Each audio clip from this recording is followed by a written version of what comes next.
Today, we're going to talk about something fascinating: complex systems. Think about the hidden rules that create order out of what looks like chaos. And get this, it all happens without anyone being in charge. All right, let's just jump right in with a little puzzle. Have you ever seen a flock of birds, like starlings? I mean, thousands of them, right? They twist and turn in the sky, moving like this one single beautiful thing. So, who's the pilot? Who's in charge? Okay, now picture a big city. Think about rush hour. You've got millions of people all trying to get somewhere different, doing their own thing. And somehow, out of all that chaos, you get these complex patterns of traffic, of business, of life.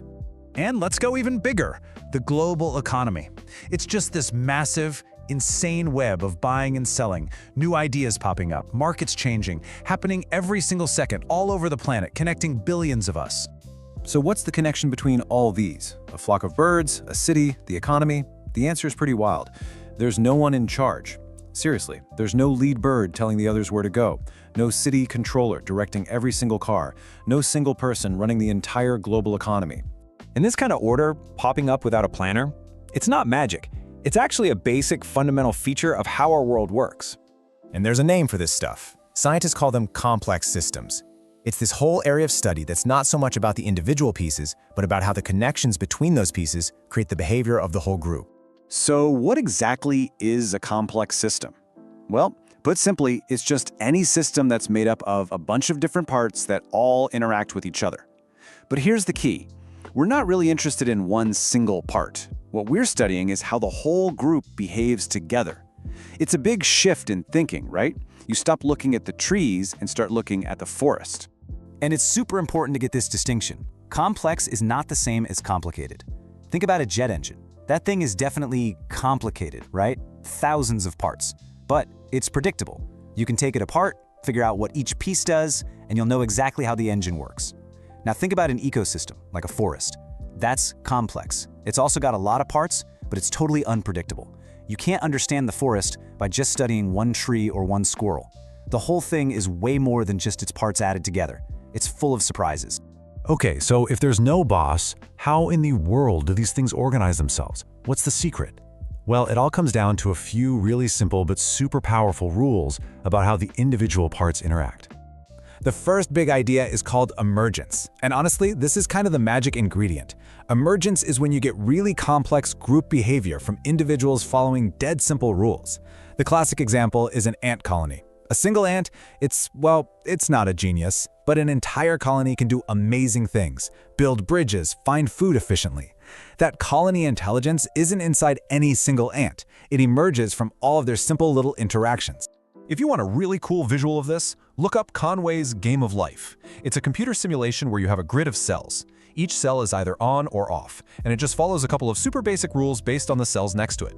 And from that, you get these absolutely incredible, elaborate patterns that move and change and look like they're alive, all from simple rules. All right, rule number 2 is nonlinearity. You've probably heard of this as the butterfly effect. The idea is that in a simple, predictable system, if you push something a little, it moves a little. Makes sense. But in a complex system, a tiny little push could trigger a massive avalanche. Or, and this is the weird part, it could do absolutely nothing at all. Cause and effect aren't neatly connected, which is why these systems are so dang hard to predict. And finally, we have feedback loops. This is how the system learns and adjusts on the fly. You've got two main types. Negative feedback is like the thermostat in your house. It keeps things stable. If it gets too hot, the AC kicks on, too cold, the heat kicks on. It brings things back to the middle. But then you have positive feedback, and that's where things get wild. It amplifies change. The perfect example is a viral video. The more people watch it, the more the algorithm shows it to other people, so even more people watch it, and it just explodes. That's a positive feedback loop. So this might all sound a bit theoretical, right? But it's not just a science experiment. Thinking this way gives us a whole new toolkit, a new way of looking at and tackling some of the biggest challenges we face. And this isn't a brand new idea. People started talking about it way back in the 40s. Then, in the 80s, the Santa Fe Institute was founded, which became this major hub for scientists studying this stuff. But the moment it really hit the big time, that was much more recent. Yeah, get this, 2021, the Nobel Prize in Physics. It was awarded for work on, you guessed it, complex systems, specifically for helping us understand our planet's climate, which is one of the most complex systems we know of. That prize basically shouted to the world, this field of science is a huge deal. And this way of thinking helps us make sense of the world right outside our door. There was this brilliant urbanist, Jane Jacobs, who basically said you can't design a great city like you're building a machine. You can't plan it all from the top down. Why? Because cities are living, breathing things. They're complex systems. They're energy. They're magic.